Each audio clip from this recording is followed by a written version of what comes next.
Muy buena, cuando me propusieron la charla, me propuse romper una lanza a favor de una mayor inclusión de profesionales de salud mental en los centros y consultas de oncología, porque me dio la sensación, sin ser paciente, de que hay cierta demanda, hay cierta necesidad de mayor inclusión.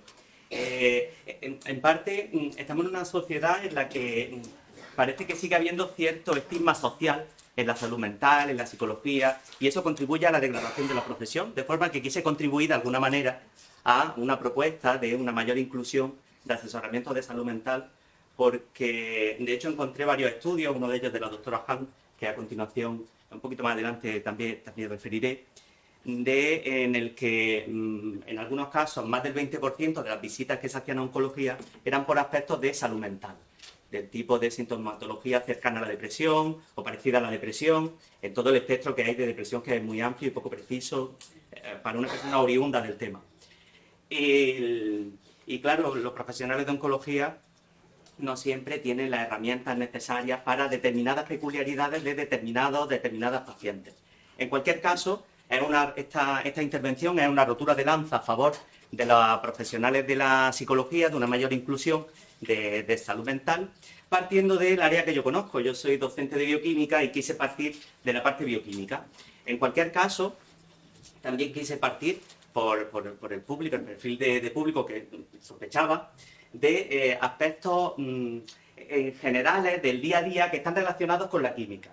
Y quise partir de la presencia que tiene la química en nuestro organismo y de cómo la química marca nuestras reacciones, nuestras relaciones. Así, dentro de una primera parte de esta presentación, quise incluir ejemplos que son muy prototípicos y muy llamativos, como el de la oxitocina y la prolactina en las relaciones en los mamíferos, de la madre con la cría, la madre con el bebé. También otros aspectos como la presencia en el músculo, el control endocrino y, en definitiva, el control químico de todo el sistema, que al fin y al cabo es lo que marca, cuando nos vamos a la base, todo es química, aunque luego nuestras emociones, como por ejemplo el amor madre-hija o madre-hijo, también depende de determinadas moléculas. Hice una selección de moléculas, no es una generalidad, no es un barrido exhaustivo. Es posible que esta presentación inicial parezca más tostón y más cansina de lo que yo confío en que acabe siendo. Fijaos, algo que me llamó mucho la atención cuando lo estaba estudiando en su momento era el ejemplo de la oxitocina, que si alguien ha tenido bebé, le sonará la oxitocina por las contracciones uterinas, que es lo que te ponen para inducir. También fuera del cerebro. El útero, a su vez, cuando tiene las primeras contracciones, libera más oxitocina y al final se inicia una espiral de, lo que viene siendo parido reventado, de oxitocina. Pero dentro del cerebro, cuando el bebé está estimulando el pezón en el amamantamiento, estimula vía nerviosa el centro específico del sistema nervioso que hace que liberen oxitocina. Y la oxitocina dentro del cerebro es lo que las personas adolescentes confunden con el amor romántico. Es decir, esa sensación de amor romántico es la misma que tu bebé, cuando estabas dándole el pecho, estaba provocando en tu cerebro. De forma que en los mamíferos, podríamos decir, aunque reduciendo mucho a la química, que las madres quieren a los críos, a las crías, a los bebés, pues porque los bebés las están drogando para ellos. Esto ocurre así, claro, no lo interpretéis como persona humana, porque esto es una herencia de los mamíferos primitivos. Es decir, ¿qué iba a impedir que una musaraña pigmea de los pantanos abandonara a su cría? Pues que la cría la estaba drogando. De forma que lo que tenemos es una especie de manipulación cerebral, pero claro, que nadie piense que entonces las madres que no dieron el pecho, por el motivo que fuera, quieren menos a sus crías porque no la drogan. ¿Por qué va? No, para nada. Porque los bebés de mamíferos tienen muchas otras moléculas con las que drogar a sus madres. Y otras vías también. Hace un par de años me llegó un estudio, me hablaron de un estudio que se hizo con personas y sus perros, y también con cachorros de lobo. Y se vio que los perros criados desde chicos, cuando el perro se miraba fijamente a los ojos con su dueño o su dueña, el cerebro de ambos segregan también oxitocina. era de biología evolutiva y se interpretó como que ya el humano y el perro han evolucionado, han coevolucionado conjuntamente, así que sí, podéis decir abiertamente que estáis enamorados de vuestros perros y vuestros perros de vosotras, porque vía visual se está liberando la misma hormona que luego se interpreta en el cerebro como el amor romántico. Literalmente, es un enamoramiento. Este experimento también se hizo con cachorros de lobo, criados desde bebé, como los perros, igual, y el cerebro del lobo no liberaba oxitocina. El de la persona, el del hombre sí, siempre. Como que uno se va enamorando de lo primero que le mantiene la mirada. Bueno, eso explica muchas cosas, pero en cualquier caso, hay otras vías adicionales a la del estímulo del pezón para que nuestro cerebro segregue oxitocina y acabemos enamorándonos de aquella persona que haga el estímulo. Otro ejemplo, más propio ya de los mamíferos aún, es la parte de la lactancia. También el reflejo en el estímulo mecánico del reflejo de amamantamiento en el pezón también estimula, y esto sí está quizás más conocido y sorprende menos, sí estimula el cerebro, también estimula el cerebro de la madre para que libere más prolactina, que luego en sangre, en la glándula mamaria, será una mayor producción de leche, de forma que mientras la ternerita chica esté mamando de la ubre de la vaca seguirá dando leche, que esto es lo que se mantiene luego en las lecherías. Una vez que tienen una ternerilla, ya mantienen el mecanismo funcionando siempre. Bueno, y todo esto es a través del reflejo en el pezón. Pero bueno, no tiene por qué ser del bebé, puede ser cualquiera que te esté haciendo un apaño ahí. También mecánicamente, también está estimulando tu cerebro para que libere oxitocina. Pero bueno, en horario infantil no podemos seguir por ahí, aunque estamos hablando de amamantamiento. En cualquier caso, buenos días. Sí que podríamos decir en parte con estos dos ejemplos, aunque hay muchas otras moléculas, que en los mamíferos la relación madre-bebé, madre-cría, pues sí, es una relación de drogadicción mutua, porque no penséis que las hembras de mamíferos están indefensas ante estas manipulaciones químicas de sus bebés, puesto que la leche materna de la hembra de mamífero contiene mucho triptófano, que luego en el cerebro se metaboliza serotonina y crea una sensación de bienestar, que al fin y al cabo tiene al niño dormido para que no te por culo. De forma que al final, de madre y bebé, madre y cría en mamíferos, es una relación de drogadicción mutua que al final acabó prosperando en la línea evolutiva. Bueno, no voy a hacer apología de las drogas, pero concretamente lo que están haciendo unos con otros es manipulando la conducta. En cualquier caso, no solo repercute en estos aspectos tan propios de los mamíferos. También cuando hablamos de manejar la bicicleta, que no se olvida y una vez que tiene una habilidad práctica se archiva en el cerebelo y ya no se olvida nunca. Se te pueden olvidar algunos detalles, pero luego al poco tiempo de estar retomando la actividad vuelves a tener la misma pericia que tuvieron antes, si era alta o baja. Pero son especies de archivos cerebrales y todo eso son moléculas químicas que en el cerebro se mantienen circulando. Y estructuras que si bien no se están utilizando durante un tiempo, siguen estando ahí y se mantienen.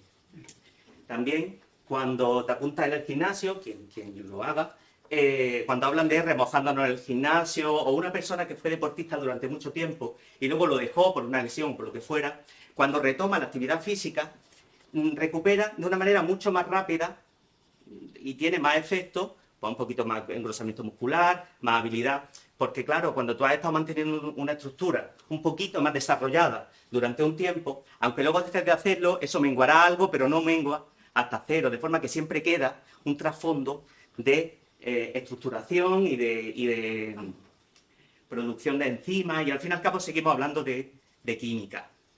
Y por último, también quise incluir el control químico del propio control químico del organismo, y son las relaciones del sistema nervioso con el sistema endocrino. Están interconectados y tanto el sistema nervioso, como hemos visto con la oxitocina y la prolactina, el sistema nervioso controla el sistema endocrino y viceversa. Hay determinadas áreas cerebrales que están controladas por el sistema endocrino, de forma que también los sistemas de control del organismo también están controlados por sí mismos mediante moléculas químicas. En definitiva, lo que tenemos en nuestro organismo es una dictadura química en la que el organismo, mediante uno y otros sistemas, mantiene a raya a las demás células del organismo. Claro, ¿qué ocurre cuando una se vuelve rebelde? Bueno, quise aprovechar la canción de Michelle, creo que era la muchacha, de soy rebelde porque el mundo me ha hecho así. Eso es un resquicio de cuando éramos sucias bacterias putrefactas de las superficies marinas. Nuestras células siguen funcionando como organismos individuales, con una intención concreta de consumir glucosa y reproducirse. Bueno, pues como nosotros, que tampoco nos resistimos a los dulces, que hoy nos hemos visto todos en el buffet. Quiero decir, la tendencia de nuestras células sigue siendo así. Por ello, para evitar que la célula sea individualista e independiente, esto no es un comentario político, sino para evitar que se anarquice y vaya a su interés propio, que está en la base de su interés celular, de célula eucariota individualista, el sistema tiene que mantenerla a raya. Y para ello utiliza moléculas químicas que impiden una proliferación excesiva, que hace que se inhiban unas con otras cuando se rocen y ya no crecen unas sobre otras. De hecho, el problema surge cuando una de estas células de repente ya no reconoce las señales de estos, que son también moléculas químicas que el organismo mantiene continuamente liberando. O decide no reconocerlas o no respetarlas, o, aun viéndolas, sigue proliferando y no las respeta. Bueno, no tiene por qué hacerte caso, puesto que tú no eres su verdadero padre. Bueno, sí lo eres, pero ella no lo sabe. Es verdad, para que esto no parezca tan negativo, que son rebeldes, pero son relativamente torponas. Para llegar a ser un problema, estas células necesitan saltarse muchas barreras de señales de stop. En esas señales de stop, o el hecho de saltarse esas barreras, también repercute en los hábitos saludables. De ahí la importancia de alimentación, de actividad física, que hagan que cueste mucho más que una célula que decidió ponerse rebeldilla acabe prosperando a lo largo de varios pasos. Ellas siguen su propia evolución, y esa evolución puede ser más o menos lenta dependiendo de lo que nosotros hagamos. Todo esto sigue siendo química. Y de ahí que en la siguiente parte de la presentación hable mucho de ir darle perico al torno, porque seguiremos hablando de química y de la importancia de la química, tanto para controlarlas como para descontrolarlas. Pues hemos hablado algo de la química interna, la química en la base. La siguiente parte de la comunicación es la química en la superficie, que es lo que ya uno empieza a ver. Y ahí, dentro de lo que uno manifiesta, influye mucho la química cerebral. Química cerebral o mental, también incluye algunos aspectos de si estamos hablando realmente, después de tanta química, si estamos hablando de máquinas o personas. Y al final yo deduje que nos movemos dentro de máquinas humanas, porque seguimos teniendo un trasfondo químico que acaba manifestándose de una forma más o menos humana. Aquí humana es de humanidad, no de persona humana. Esto también ocurre en un mono, o una mona, como se quiera percibir. Y por último, dentro del sistema, acabo proponiendo que el sistema también se haga más humano, aunque ya el sistema no tiene tanta química. Bueno, cuando estamos aprendiendo, nuestras neuronas también lo hacen mediante mensajes químicos. Muchas veces nos pasa que has escuchado una canción y de repente ya no se te va de la cabeza. Lo que está ocurriendo es que ahí se activaron unas neuronas que produjeron unas moléculas que se quedaron ahí circulando, y esa es la memoria. Circuitos neurales, circuitos moleculares en las neuronas que se mantienen y tú los sigues teniendo presente. A veces, un tiempo después, vuelve a retomarla y no la había escuchado mucho tiempo. Bueno, pues por el motivo que fuera, de repente se activó esa química. Y claro, puesto que todo el aprendizaje neural depende, del parénquima neural, depende de la presencia de más o menos moléculas, de más o menos química, cuando nosotros estamos experimentando determinadas experiencias, valga la redundancia, vitales, también esas experiencias vitales en uno u otro de nosotros, van haciendo que se liberen más o menos moléculas, o una molécula u otra. Por tanto, cada uno de nosotros, cuando se habla de la mochila emocional, realmente podríamos estar hablando del bagaje molecular que tenemos en cada uno de nuestros cerebros y que van a determinar también nuestra reacción. Esto hace que cada conjunto de experiencias vitales, es decir, cada uno de nosotros, tengamos una química cerebral diferente. No en el funcionamiento básico, pero sí en aspectos de interacción. Por ello, ante una misma noticia, buena o mala, cada uno de nosotros respondemos de una manera diferente, porque nuestro bagaje molecular al que se está integrando esa molécula nueva de la noticia es diferente. Entonces está entrando una molécula que puede ser la misma, pero a un entorno molecular que es diferente. Al final es todo química. Esta charla es un golpe de humildad. Es todo química. ¿Bien? Si alguien tiene alguna duda, que me interrumpa, que no hay problema.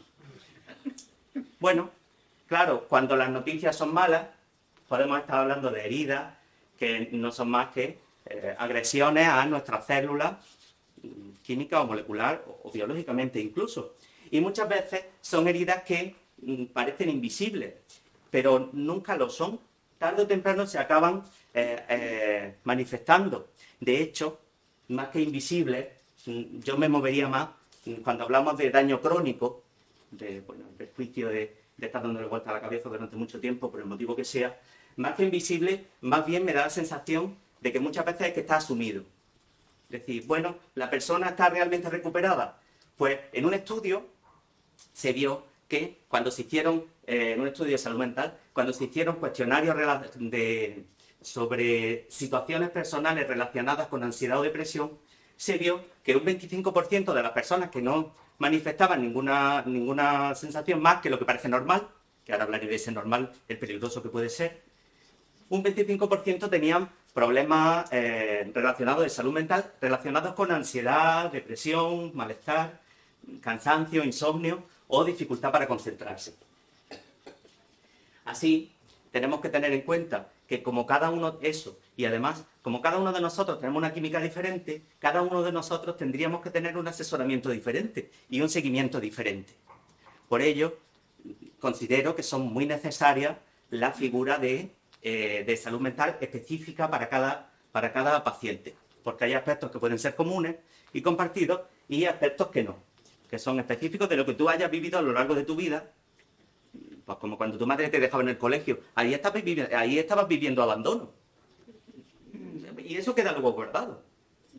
Guardado significa que hay un bagaje molecular dando vueltas por ahí en algún sitio, que pueda aflorar en determinadas situaciones en las que tú te vuelvas a sentir necesitado o en debilidad y no tengas ese apoyo y vuelves a revivir. No es que vayas a hablar con tu madre imaginaria, porque ya no está presente, pero casi sí. Y además, también influyen en este caso, ante malas noticias, que existe el estrés celular y que hay hormonas específicas del estrés celular, como la adrenalina, que nos hace muy eficientes, muy ejecutivos, pero la adrenalina sube en sangre y baja en sangre. Es hidrosoluble y se elimina rápidamente de la sangre. Bueno, pues te tiras de un puente, me refiero. Puente, bien, te tiras pero de cuerda, con la longitud medida para que no sea larga de más y te des contra el suelo, o corta de más y te des contra el puente. No, es decir, hay una liberación de adrenalina, que muy bien, mucha gente la necesita, pero luego se pierde. Pero la adrenalina es una hormona del estrés rápido, pero que también genera o estimula una pequeña liberación de cortisol, que ya lo asociaríamos al estrés crónico. Y el cortisol es liposoluble y dura más tiempo en sangre. De forma que, después de haber recibido varias malas noticias, varios estímulos para que tu cuerpo libere adrenalina, también se ha estado liberando cortisol que va a durar varias semanas en sangre. De forma que, una vez que has perdido la adrenalina, después de un tiempo, vas a tener el cortisol, que además es inmunodepresor. Esto pasa muchas veces cuando, por ejemplo, con los estudiantes, alumnos, cuando han estado en época de exámenes, están muy nerviosos, muy tensos, ahí no se han puesto malos, pero cuando pasa la época de exámenes y desaparece la adrenalina que hace de tu cuerpo un búnker, el cortisol sigue estando. Entonces, vas a seguir un par de semanas con el sistema inmune comprometido. La mayoría de ellas, se resfrían después de los exámenes. Pues está bueno, siempre hay un virus que es relativamente resuelto para aprovechar el momento de debilidad. En cualquier caso, tanto estos sobrevenidos, sobre estas moléculas sobrevenidas por la situación de estrés, como el bagaje previo, de moléculas previas, hace que nuestro pasado condicione nuestro cerebro y nuestra respuesta a una u otra noticia, después de haber estado pasándolo mal, o no, porque todo sigue quedando archivado. Todo va quedando, en verdad. Y, además, tenemos que tener en cuenta que algunos tratamientos en oncología producen en el cerebro una sensación, una respuesta similar a procesos inflamatorios. No tiene que ser necesariamente un proceso inflamatorio, pero a veces sí que lo estimulan así. Algo parecido. No es que vayan a ser un veneno como el de la seta, bueno, que da 3 pasos y cae al suelo muerto. Bueno, no es exactamente así, pero sí que estimula y de repente activa los mecanismos de supervivencia otra vez, en el que estás tú en tu propia marea cerebral de moléculas. Claro, sumado a las hormonas del estrés, de esa misma mala noticia que va acompañada al tratamiento, que voy a contar, si quien más, quien menos ha vivido esto. Eso genera un peor estado de ánimo y empezamos a preguntarnos si realmente se desarrollan aspectos de ansiedad, depresión. Pues sí, sí se desarrollan. No tiene que ser necesariamente un tipo concreto de depresión, que es más conocido, sino estados relacionados, estados de ánimo, que asemejan al estado de ansiedad y el estado de depresión. Pues en este mismo estudio de la doctora Han, vieron que menos del 10% de pacientes de oncología eran derivados a servicios de salud mental por diagnóstico de ansiedad y depresión, pero no porque no la tuvieran, sino porque no se busca, porque no se contempla. Esto era en América, en Estados Unidos, que tiene ciertas peculiaridades en este sentido, pero si no lo buscas, no lo vas a diagnosticar. Si no lo consideras necesario, si no consideras necesario buscarlo, claro, uno no está malo hasta que no pisa el hospital. Si no lo buscas, pues todo el mundo está bien. ¿Bien? Así, podríamos hablar de un cansancio, de un insomnio, una dificultad para concentrarse, y todos estos aspectos están generalizados, están normalizados, y cuando se normalizan, se banalizan. Y al final, la propia corriente de banalización y de generalización va en contra de uno mismo, porque no es normal. La frase del tipo, normal que esté preocupado con la que le está cayendo. Pues sí, pero es que, dicho así, anula la posibilidad de que la persona reciba un asesoramiento específico para lo que le está ocurriendo. De forma que sí que hace falta menos generalización, o generalizar no solo la sintomatología, sino también los profesionales que van a intervenir y que pueden participar de una manera de paliar este tipo de situaciones. Pues algo así como que todo el mundo piensa que te traigan el desayuno a la cama es romántico. Entonces, monólogo. Sí, y a mí me parece una barrería porque no tengo bandejas con patas. Entonces, claro, al final... Y bueno, la verdad es que si te traen el desayuno a la cama, ya la cama habrá visto barrerías suficientes como para ver una más. Pero bueno. Si alguna vez acostáis conmigo, no me traigáis el desayuno a la cama. Que a mí no me parece romántico. Para todas y todos, que no estoy yo para hacerle asco, ¿no? En cualquier caso, cuando se generalizan este tipo de aspectos o se dejan normalizados, al final eso anula las posibles intervenciones específicas de intervención. Es verdad que hay muchos mecanismos, que parecen nuevas actividades en las que battallaría mi historia y mi bagaje molecular con aspectos como meditación, yoga, tai chi. Estas terapias no son sustitutas del tratamiento farmacológico, el tratamiento profesional, pero sí que pueden contribuir a que la respuesta tuya, el abordaje tuyo del parénquima neural, sobrelleve mejor la situación que le está ocurriendo. Pero para nada son sustitutas, no son suplementos, son complementos. En todo caso, y hay estudios que también relacionan eso, como la meditación, que se ha visto que aumenta la masa blanca del cerebro, la materia blanca, que al fin y al cabo es la que conecta unas neuronas con otras, es decir, te da efecto beneficioso, pero para nada estamos hablando de sustitución. Si no, podríamos estar hablando incluso de un té de algas, que eso también lo he visto.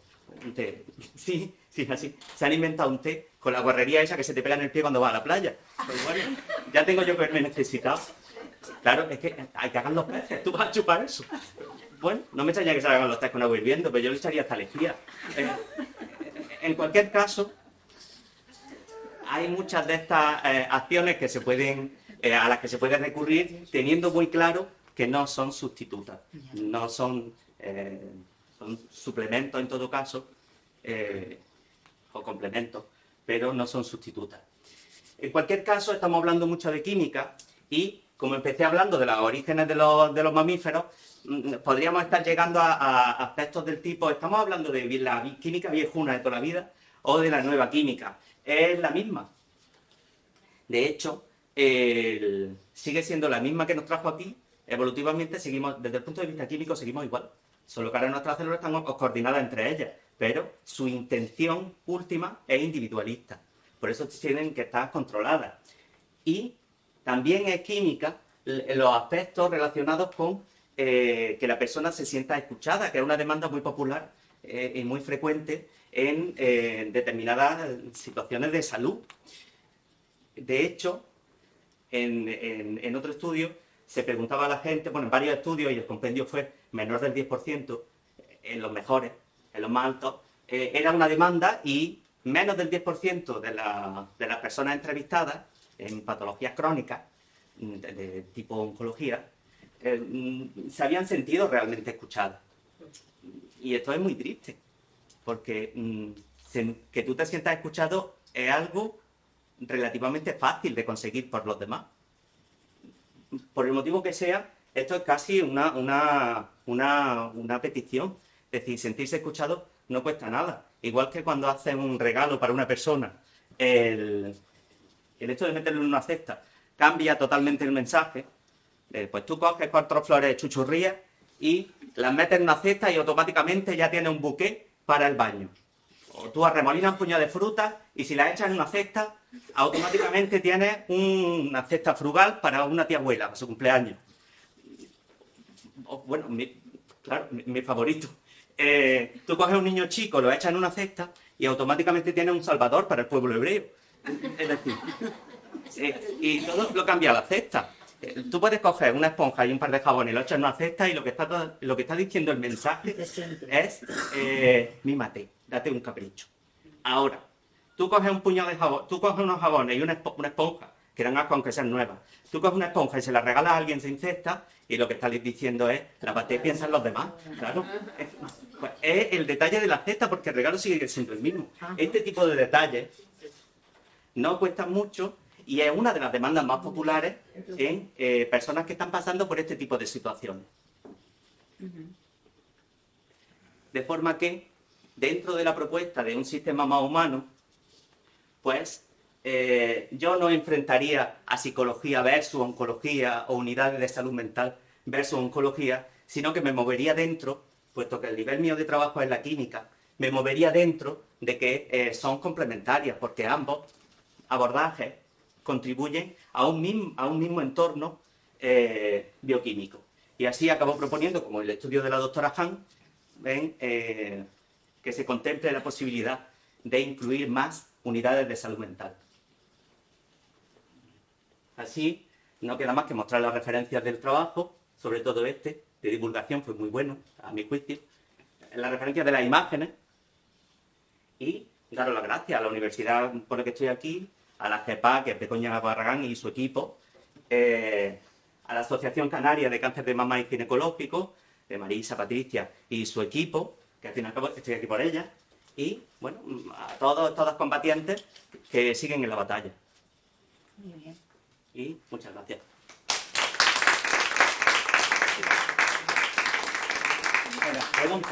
Pregunta. Yo voy a decir una cosa. De lo que has comentado, de sentirse escuchado.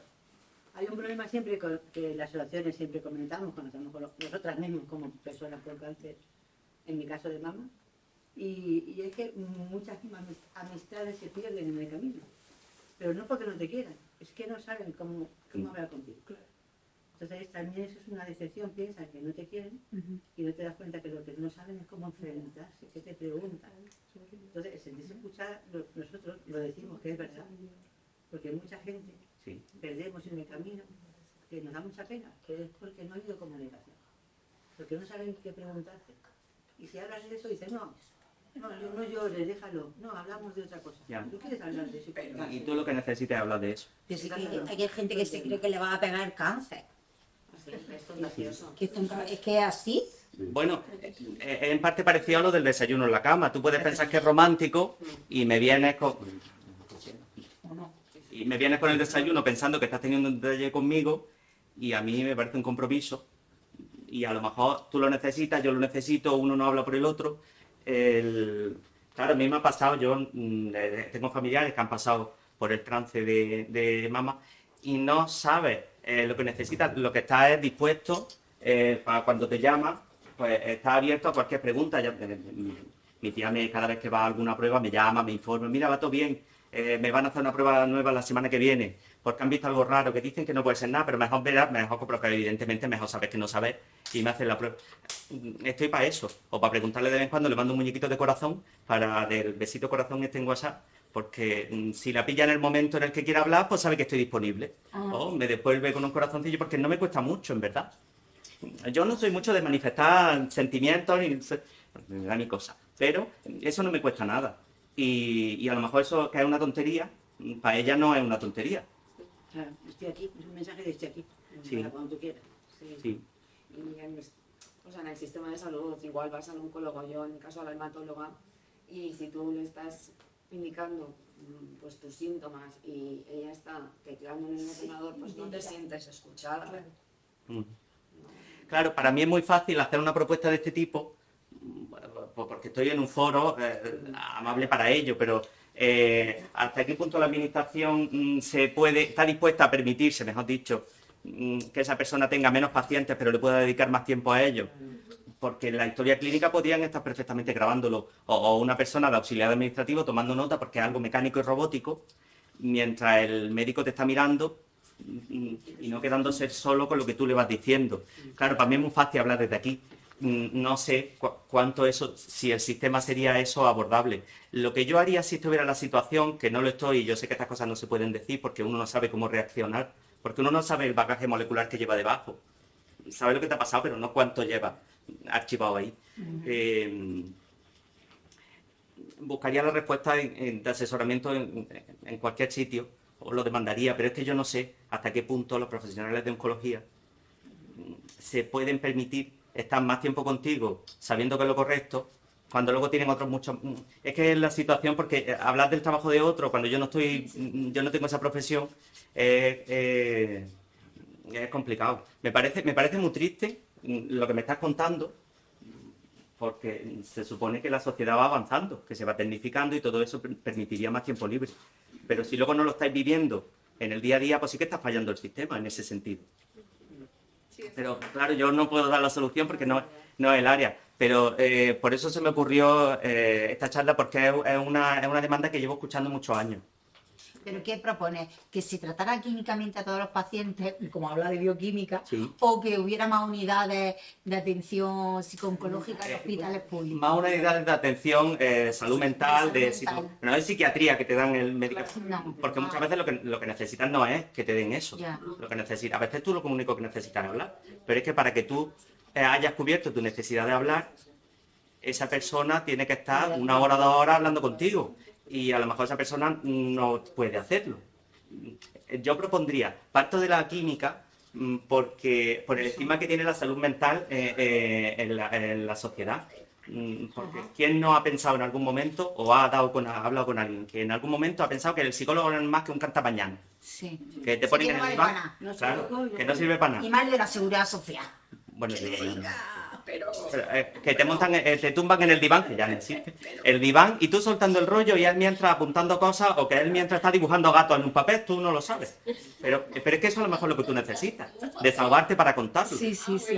Entonces, claro, como tiene tanto estigma, quise partir de la química que no tiene estigma. Porque en cuanto nombras la química ya eso parece inamovible. Por eso quise contribuir de una manera bioquímica a una demanda que es de psicología, salud mental.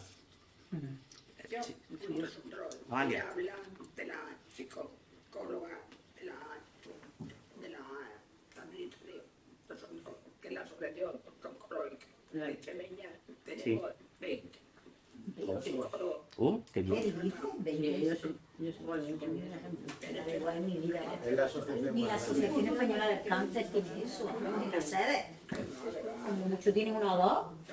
Tenemos en toda la área del centro de Extremadura, que hay 8.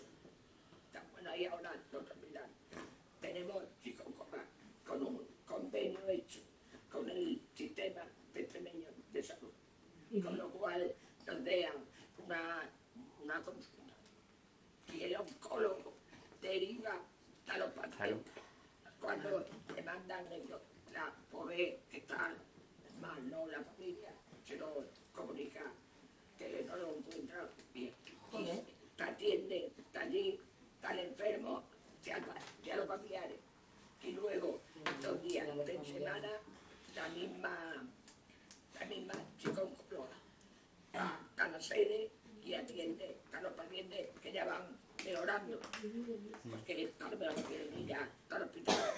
No, pues, esa es la propuesta. Bien podías haber dado tú la charla. O al menos la última diapositiva. Y luego tenemos 6 psicólogas contratadas en cuidado paliativo.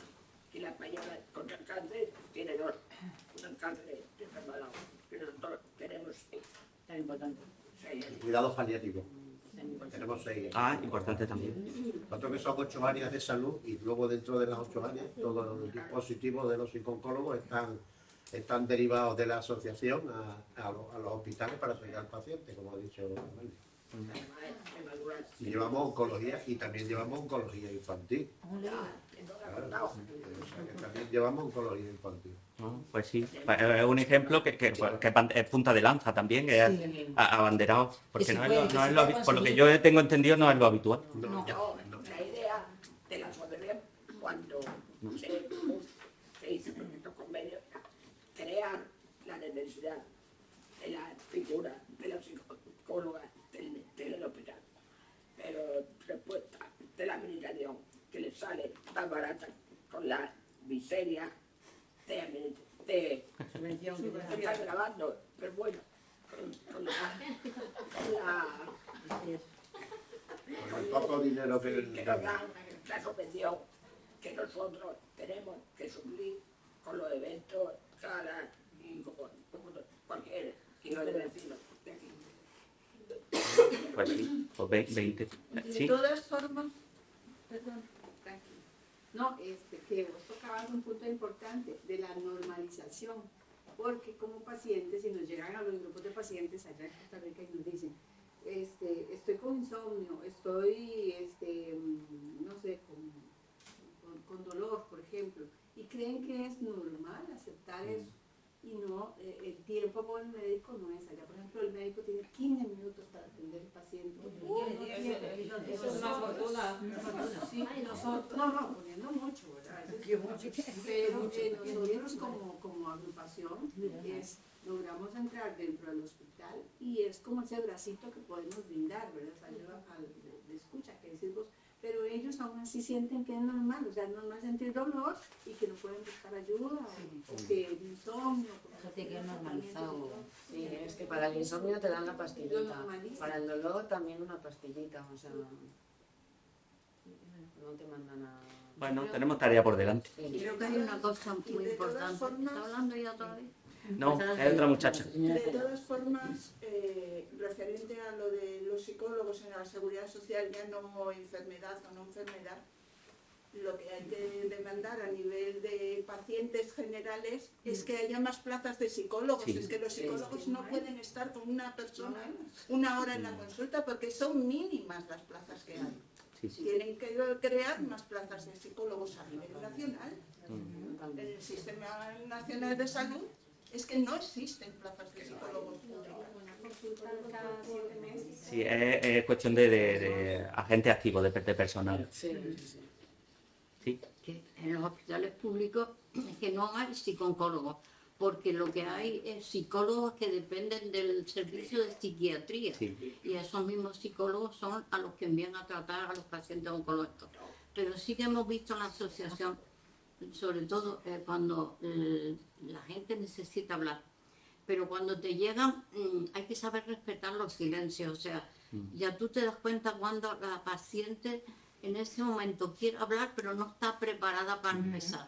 Le das un abrazo, le haces cualquier cosa que, no sé, yo creo que el tacto, digamos, con las manos o un abrazo, ya ella, o él, porque también tenemos hombres, pues ya parece que se ven más abiertos para empezar a hablar. Entonces yo siempre le digo a mi gente, cuando llega una persona así, respeten su silencio, denle un abrazo, háganle una caricia, algo que estimule que hay una empatía para que se decida hablar, porque quiere hacerlo, pero le cuesta hasta que no ve que hay algo de connivencia con la otra persona. Sí, de hecho, bueno, como biólogo, al fin y al cabo los mamíferos no tenemos cobertura en la piel y eso también se aprovecha porque también estimula determinada producción. Eso por un lado, pero por el lado emocional también. Es decir, te toca, aunque no sea la parte más sensible del cuerpo, que es donde se mide la temperatura de la leche del niño chico, la parte más sensible que también estimula ASMR, el escalofrío por la espalda, ese tipo de reacciones nerviosas que no son propias del tacto, sino que son cruces de cable, por así decirlo. Todo eso es muy útil porque a veces lo que necesita la persona es precisamente un abrazo.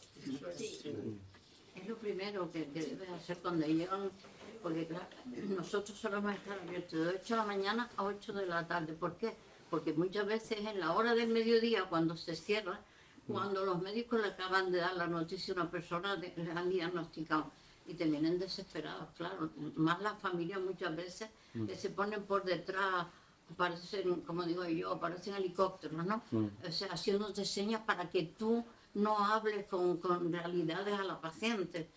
Y vienen, y ya te digo, es la hora donde yo creo que es que más hay que arriesgarse en dar afecto, en dar empatía y en dar cariño, para que puedan romper y ya que desahogue todo lo que viven dentro. Sí, que haga lo que quiere, porque muchas veces uno dice, bueno, no le voy a sacar el tema porque así lo distraigo, pero a lo mejor la persona luego se va a su casa y se queda dándole vueltas y al final se podía haber desahogado contigo.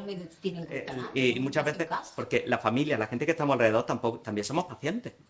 Y necesitamos un asesoramiento de otro tipo de patología, pero es que también hay una necesidad que no está cubierta tampoco. Eso sí que no está cubierta para el sistema. ¿Quién cuida al cuidador? Es una conspiración de silencio. Yo no hablo porque no... Entonces, claro. La familia no habla. Claro, la familia, como dice Marisa, la familia, no le digan, que no se lo recuerde. Pero es que la familia también necesita un asesoramiento. Entonces, venís para acá a este cuarto, tiene que hablarlo. Porque esto tiene que salir. Porque si no se queda dentro. Es que se va a quedar dentro igualmente, pero una parte puede salir y la persona se desahoga y habla. Entonces, todo eso influye. Lo que pasa es que eso tiene que hacerlo no una persona con buena voluntad, que puedo ser yo, que no soy nadie en psicología. Tiene que hacerlo profesionales porque son los que saben qué va a necesitar la familia que está viviendo un duelo diferente al del paciente, pero que al fin y al cabo es un duelo. Duelo es cualquier pérdida, no un duelo. Sí. Es que también es un duelo, ¿verdad? En el momento que le da la noticia también llega a ser como... Es que también pierde. Siempre hay una pérdida. Si vivimos perdiendo. No por ser losers, sino que vivimos perdiendo cosas. Todos son duelos, en mayor o menor medida, y duelos de los que no se recuperan. Por el duelo de una pérdida de un familiar, el familiar evidentemente no va a volver. Va a volver a tu mente y estará en tu corazón. Pero es que también son duelos. Cuando la madre deja al niño en la escuela, el niño está viviendo un duelo de abandono. Y la madre, o el padre. Hay algunos padres y madres que han llorado más que los niños cuando lo han dejado en la escuela. O a mi perro. ¿A tu cual? Y perder la salud es un gran duelo. También, claro. Perder la salud que es un gran duelo. Sí. Claro que es una pérdida porque también pierdes tu vida antes de... Hay que tener mucho cuidado también porque a veces creemos que solo comunicamos hablando y a veces con que solo le dicen al paciente y tal vez le dice, es que me dijeron tal cosa y con solo la mirada de la persona que está ahí, el acompañante, ¿verdad? También hay que tener mucho cuidado con esas cosas. Tenemos unos profesionales para eso. Nosotros en la asociación nuestra siempre hacemos cada X meses una reunión con las parejas, porque ellos son los que tienen grandes dificultades, también me pasó igual. También no saben cómo tratar. Sí. Y si empieza a hablar de eso, es que no, déjalo, no lloremos. Si llora, ¿qué hago? Ya que es llorar. Entonces, le pregunto y llora, no le pregunto y dice qué pasó de ella, ¿cómo acierto? ¿Le toco? ¿No le toco? Claro, en caso nuestro de cáncer de mama, ¿cómo va a reaccionar? Sí. Esas preguntas que tienen todos y cuando se juntan todos se dan cuenta que todos tienen el mismo problema. Sí. La falta de comunicación. Entonces, por querer hacerlo bien, lo que hacen está estupendo, que hay muchos matrimonios que sacan, no saben mucho. O te le han quitado una teta y ya no vale para nada. Pues es la falta de comunicación. Porque seguimos infravalorando la profesión de psicología. Si te dejas de comerte la uña, pues hay psicología, no es una vergüenza. Pero luego uno piensa que si lo van a ver entrando a la consulta de psicología ya se van a estar inventando, y es que la gente de verdad se va a estar inventando lo peor. Y vete tú a saber a cuánta gente ha intentado matar ya. Es que, claro, las voces de tu cabeza por fin la han mandado a quemar vecinos. Bueno, todos hemos estado en reuniones de vecinos de la comunidad. No son solo las voces de tu cabeza. Es decir, pero que la gente tiende a dramatizar mucho pues porque sigue habiendo un estilo. ¿Quién se atreve a ir al psicólogo y a decirlo sin pequeño temor a que los demás... Vete tú a saber lo que se estarán imaginando. Porque yo le voy a decir que es la de onicofagia, para dejar de comerme la uña. Pero eso es lo que tú... ¿Quién no va a pensar? ¿Qué va a pensar de mí? Bueno, se van a creer esto. Y claro, ahí tenemos un problema. Hay que mandarlos a leer los 4 cuartos. ¿Eh? Los 4 cuartos del libro. No presumas, no asumas. ¿Cuál es el libro ese? Oye, ¿qué libro has recomendado? Bueno, has puesto las referencias y has dicho, este es muy bueno, no sé, parecía que era más... Sí, este cuarto, esta cuarta fuente fue la que utilicé de guión para diseñar la charla. Es donde aparece el estudio del 25%, la del 10%. Es de divulgación, por eso lo separé de los otros. Por eso, porque se lo entenderemos mejor. ¿Y yo? Pues espera un momento, por favor.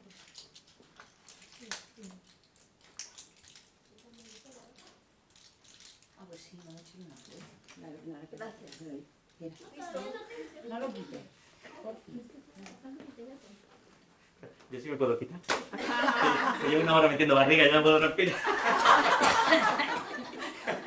Yo no estaba ahí como Y enhorabuena porque nos has hecho reír a todas un montón. Ay, eso sí, es verdad. Siempre hace falta este tipo de cosas.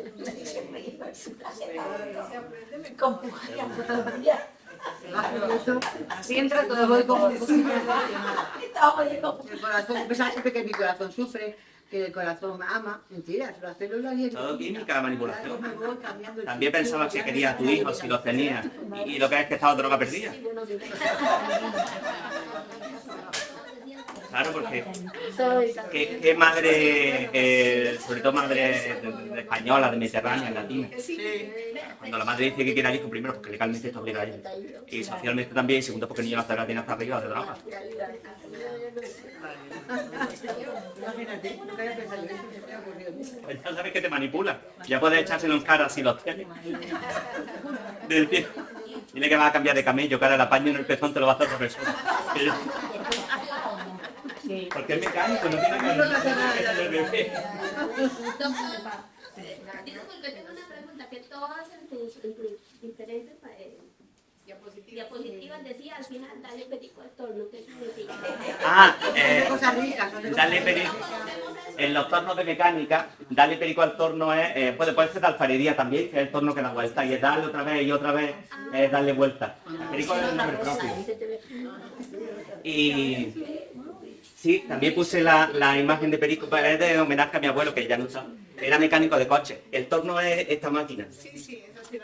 Esta maquinilla que tienes que ir girando para que vaya presionando y coja fuerza para poder manejar la pieza mecánica.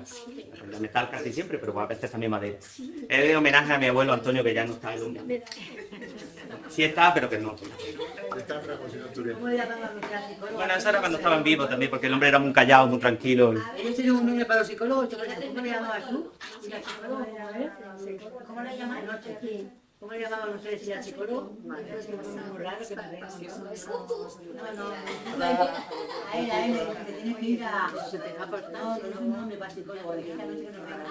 Bueno, se queda media hora. ¿A qué? Que lo van a llevar Sí, lo cogí más tarde, si acaso ¿Qué? Como al loquero, ¿no? Me llevaron al loquero, sí.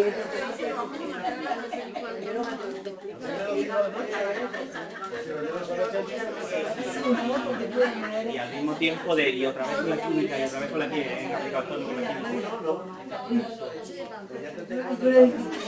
Hay un chileno aquí que vive en Canarias hace ya Un aplauso, ¿no?